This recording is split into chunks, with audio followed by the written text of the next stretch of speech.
The hot spring trip was suggested by my husband, and it was supposed to be a delightful getaway just for the two of us.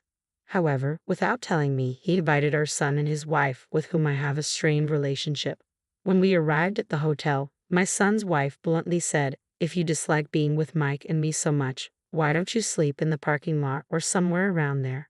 Her mocking words, combined with my husband and son's failure to intervene, pushed me to my breaking point. "Fine, do as you please. I'll be sleeping outside then."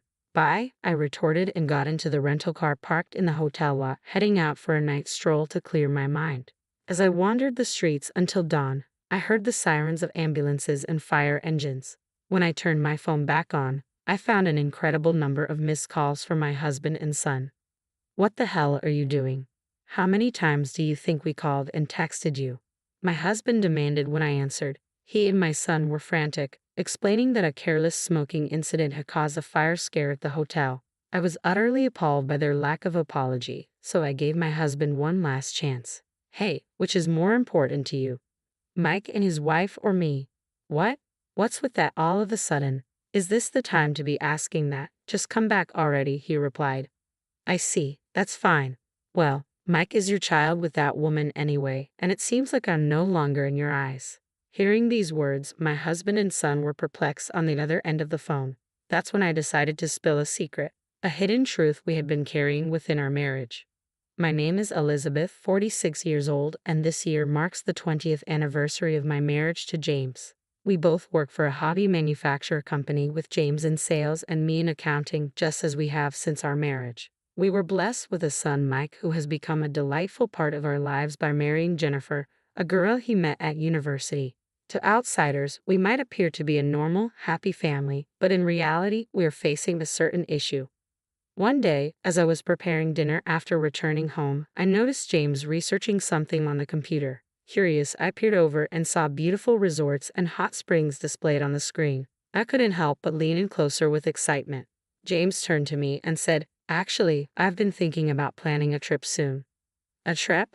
That sounds wonderful." I couldn't contain my excitement and raised my voice. "See, we've both been busy working and haven't had much chance for this kind of thing. Don't you think it's about time we let loose a bit?"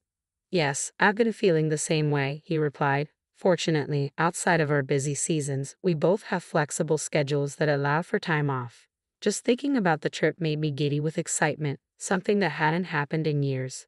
Though James initially helped with household chores after our marriage, he eventually stopped, citing work as the reason, leaving me to handle most of it.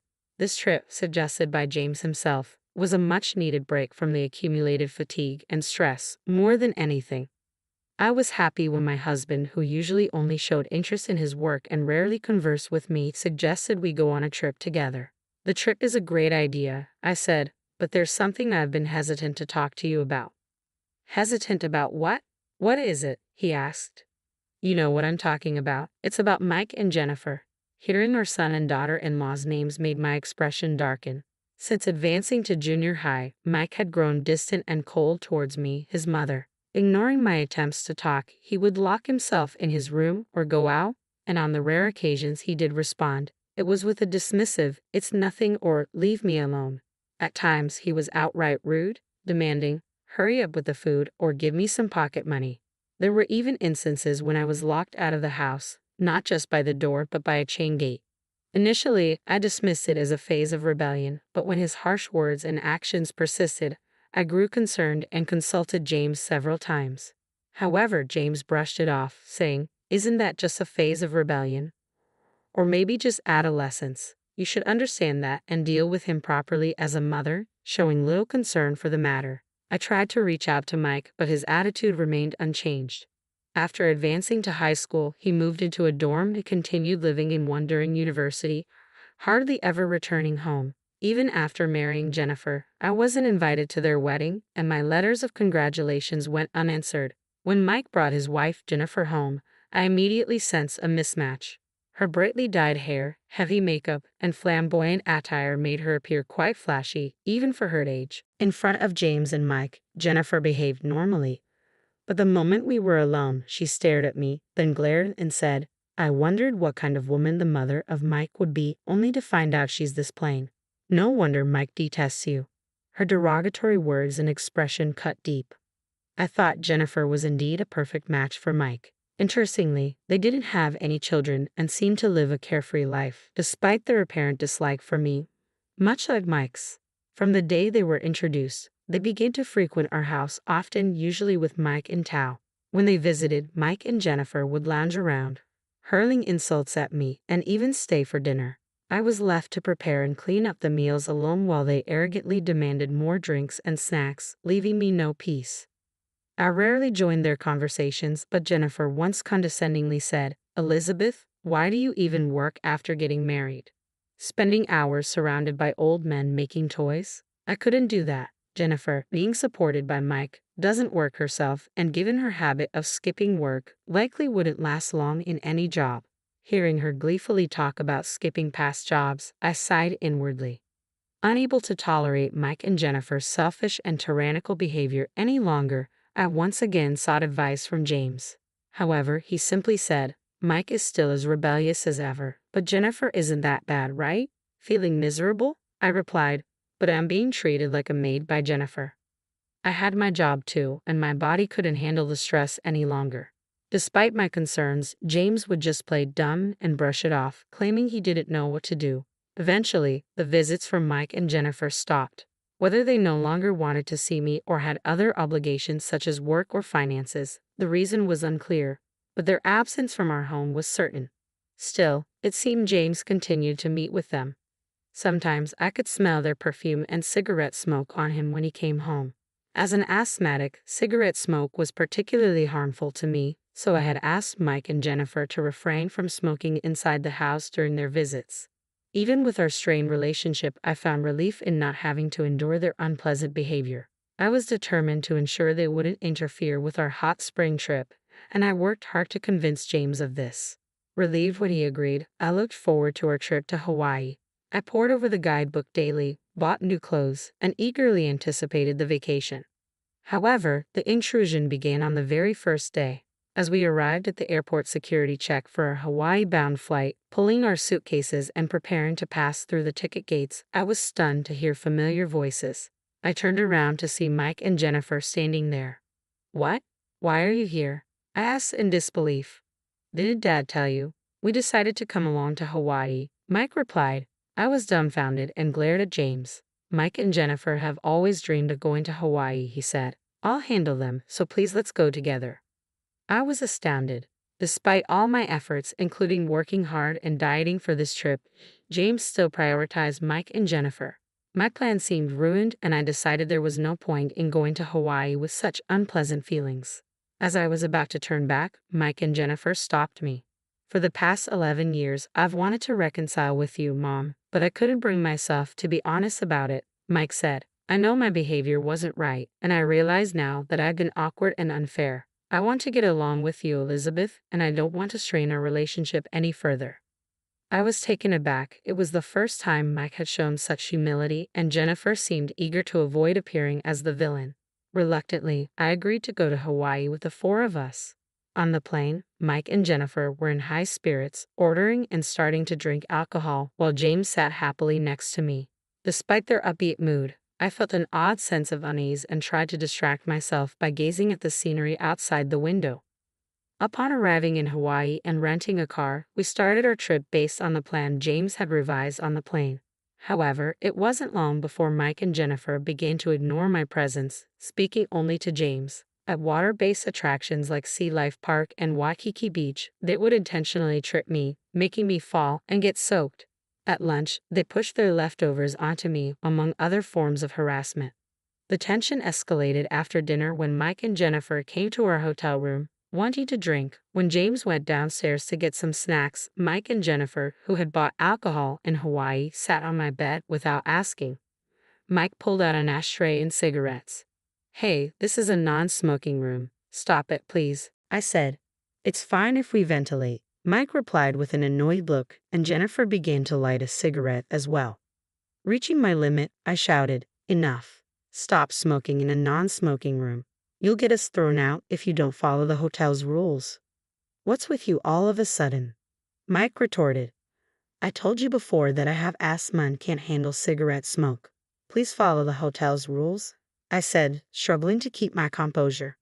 Your serious motherly attitude has always been so irritating, Jennifer snapped. Smoking in a non-smoking room is the height of rudeness. God, you're so annoying. What's wrong with having fun on a trip? If you hate smoke so much, why don't you sleep in the parking lot or somewhere else? My head went blank from their words. Just then, James returned from his errand. Hey, it's loud even in the hallway. What's with all the shouting? I can't stand being with these two for another second, I said. They're trying to smoke in a non-smoking room, and why did you bring them along despite me saying no? This is unbelievable, I said, my pent-up emotions overflowing with tears. Mike and Jennifer looked down at me, smirking. You're just annoying, acting all high and mighty, Mike said with a smirk. You're no fun, not even drinking a single sip of alcohol. I felt something snap inside me. Fine, I get it. I'd rather sleep outside than stay here. Bye. Hey, Elizabeth, James began, but I quickly gathered my valuables and phone and stormed out of the room. James tried to stop me by grabbing my arm, but I shook him off. Leave me alone. I want to be alone, I said, my voice trembling. I hurried out of the hotel and made my way to the parking lot. There was no sign of James following me. I got into the rental car and drove around Hawaii at night, trying to clear my head. Despite my suspicions, Mike and Jennifer hadn't changed their attitude towards me, and James was no better. Despite my desperate pleas, he had brought Mike and Jennifer along without my consent.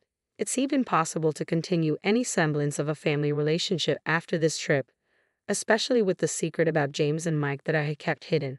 The more I thought about it, the more anger and sadness overwhelmed me, so I kept driving to calm myself down. As I drove through Hawaii's beautiful night scenery, my heated mind gradually cooled. After a while, tiredness set in, so I parked the rental car in a coastal park and decided to rest inside. I thought I heard sirens in the distance, but I was too exhausted to care and quickly fell asleep. When I woke up, dawn had broken, and the sparkling sea greeted me with its beauty. Soothing my spirits, I had breakfast at a seaside diner and then remembered to check my phone. I had turned it off before driving because I didn't want to hear from James or see his texts. Now, calm, I turned on my phone and was shocked by the number of missed calls and texts starting from around 11 o'clock last night. There were at least 30 or 40 of them. Just then, a call from James came in. What the hell are you doing? Do you know how many times we've tried to reach you? I've called and texted you. James's voice was a mix of anger and distress. What do you mean? I just had breakfast at a seaside diner, I replied, confused. While we're in deep trouble, you're casually having breakfast. Mike's voice came through, irritated. What trouble are you talking about? It's exactly as it sounds, James said. After you left, we had a little party with cigarettes, alcohol, and snacks. Before we knew it, we fell asleep, and when we woke up, the room was filled with smoke. A fire? I asked, horrified. Yes, James confirmed. The cause was Mike and Jennifer's cigarettes not being fully extinguished. Thankfully, it was just a small fire, but the fire trucks arrived in droves, and everyone in the hotel had to evacuate. Now we're being blamed for it. Jennifer suffered a minor burn and was taken to the hospital. Mike and I have to go to the police for questioning and apologize to the hotel staff. I see now, the sirens I heard last night must have been for that, I said, stunned by the extent of their carelessness. Then James, in his usual carefree and irresponsible manner, said, So, we're tied up here and can't leave.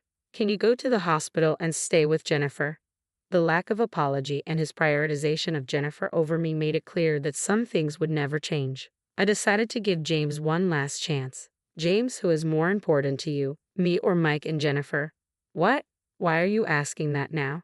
This isn't the time, James replied, sounding bewildered. Well, I said, by then, I was completely disillusioned with James's attitude. Hey, what do you mean? Don't joke around at a time like this, James said, his frustration evident. Well, Mike is your child with that woman, and it seems I'm no longer in your thoughts, I said, as both James and Mike looked confused by my words. I took a deep breath and decided it was time to reveal the secret I had kept hidden. Mike, you are the child of your father and his mistress, I said firmly. Mike was stunned into silence and James grew visibly agitated as I continued. 24 years ago, James had an affair with a woman who worked with us at the time. By the time I discovered the affair, she was already pregnant. She had the audacity to tell me, "I'll give you the child, so don't demand any compensation." I found her contemptible, but I couldn't bear the thought of abandoning the child. So, I decided to raise the child, yourself, as my own without seeking any compensation. The mistress was fired, and James's affair became known, but taking you in helped soften the blow. Despite not being biologically related, I raised you as my own. However, your rebellious phase began in middle school and only worsened over time, which I initially thought was normal adolescent behavior. As the years went by, your attitude grew increasingly challenging. Realizing you were indeed the child of James and his mistress, I was torn between the affection I had developed for you and the harsh reality. Mike, still in shock, shouted through the phone, "That can't be true. I can't just be some bastard child. I have proof of your father's affair." I said, "I keep it with me because I didn't trust James to keep it safe." "So, you're saying you're not my real mother?" "That's what I've been trying to tell you. I try to be a real mother, but it's clear we don't get along. Maybe it's because you carry that woman's blood." Mike fell silent, grappling with the gravity of the revelation. James's voice rose in frustration. "What are you saying? You promised you wouldn't tell Mike." "I don't care about promises. Be grateful for the 24 years I've put up with this," I retorted before ending the call. I blocked both James and Mike and decided to enjoy the rest of my Hawaii trip on my own, returning to New York before them. Back home, I packed up my belongings, moved back into my parents' house, and prepared divorce papers for James. A colleague later informed me of the aftermath of their hot spring trip. They were severely reprimanded by the police for their negligence, and the hotel demanded a hefty compensation for the disturbance caused by smoking in a non-smoking room. With my parents' help, they managed to navigate the legal and financial fallout. My divorce from James was finalized smoothly and soon became the topic of office gossip. James's work performance declined, leading to his quiet resignation. He struggled to find new employment, eventually borrowing money from various acquaintances and declaring bankruptcy. Mike's financial and mental stability also deteriorated, leading to constant arguments with Jennifer. As for me, I found solace in the hot springs during my solo trip and now visit several times a year with my parents and friends. My work has flourished and I've been promoted to